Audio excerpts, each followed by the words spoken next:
Hi, it's so nice that you're here to quickly get brainted with me. I'm your host, Laura, and welcome to my mindful storytelling podcast. Hello, you wonderful souls, and welcome to another Quickly Get Brainted episode. Thank you so much that you're here again.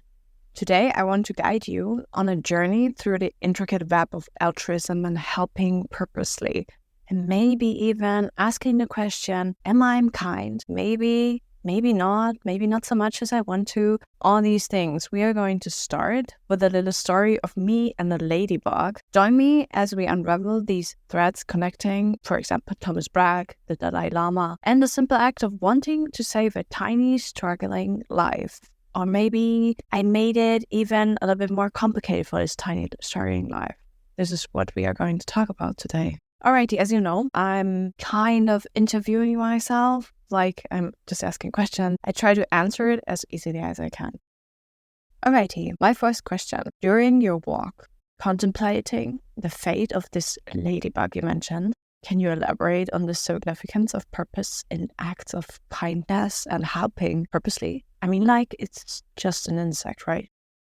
So, get this. I was on a walk this one winter day, and everything was frozen and it was really, really cold. And I just thought to myself when I was sitting home, oh my God, I need to get out. I had a lot of problems with my anxiety and struggling with this lack inside of myself, somehow my heart, I don't know. But I just had the feeling that I have to go out there and do something, even if it's just a walk and I do it for myself. So, I don't know if you ever had that moment where you just wanted to help, but this outcome was very uncertain, and somehow this little ladybug I found on the street became a metaphor for this purpose. I just saw it, how it was struggling with the cold and the winter and ice and whatever, and it was so far away from every little piece of nature, I want to say. So I just saw it, and then I wanted to, in quotes, save it.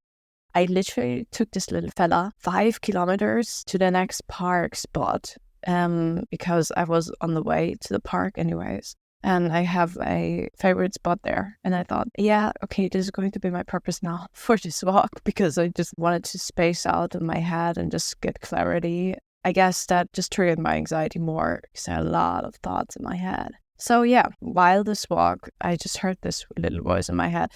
Maybe I lead this little fellow to doom. Did I even save it, or did I separate it from its family? And while this little insect was sitting on my hand and not trying to move too much around, maybe it was scared, I don't know, but maybe it just, warmed up a little bit on my hand. My thoughts were like, hey, maybe our acts of kindness are shrouded in uncertainty sometimes, and that's okay. What matters is just the intent and the purpose behind our actions. And we should always remember that every step of our walk in life, our literal walk in life, could be the same as our actions lead them to be, So walk, move, breathe purposely through life and cherish every step of it. It will certainly elevate your life somehow. If you're just trying to give back and you have a kind spot in your heart you're doing it with, trust me, it's going to be the right way.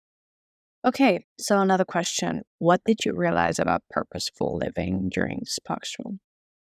Well, as I mentioned, I just want to wrap it up again. Walking through that park, I discovered the power of purpose and the question of helping. I always try to help, but it's not just helping others. It is more about navigating life deliberately. Life is a beautiful journey, but it's hard, It has ups and downs, but what we constantly need is what I learned, and what helps me is to help others and to be helped. But it can be very overwhelming and transformative. So we shouldn't lose focus, and every here and there, check in with ourselves and just ask you the question, why am I helping this person? Or why do I really need help? Is it because I'm living in the denial? Or is it because I'm self-reflected and I really need to step out of this comfort zone? Just ask for it and just do it. A further question on letting others in purposefully as a big question, but also to help others. Can you share more about your experiences of helping when it wasn't needed and the psychology behind it? Oh, wow. Okay. I just need to mention a book I just read, and it's You're Better at Making Money. I read there a line that really changed me. The line said, don't ever help people if they are not asking for help. And that just kept me thinking, because for me, it's not just about offering help then in these moments, but also receiving it with a sense of true meaning. And that's what I thought when I often help people, that I maybe someday, if I need something in return, they will get to it. And that's really not altruistic at all. And we're going to go to that point later. Maybe you're content with your kind of help, but I'm not so often. And did you ever had experiences of helping when it wasn't needed, and then you feel totally unloved and not seen at all? So it's really intoxicating even. Just take a look into that. We often try to fill our own voids through helping others, that's what I'm doing. But I've learned that it's crucial not to lose oneself in the process.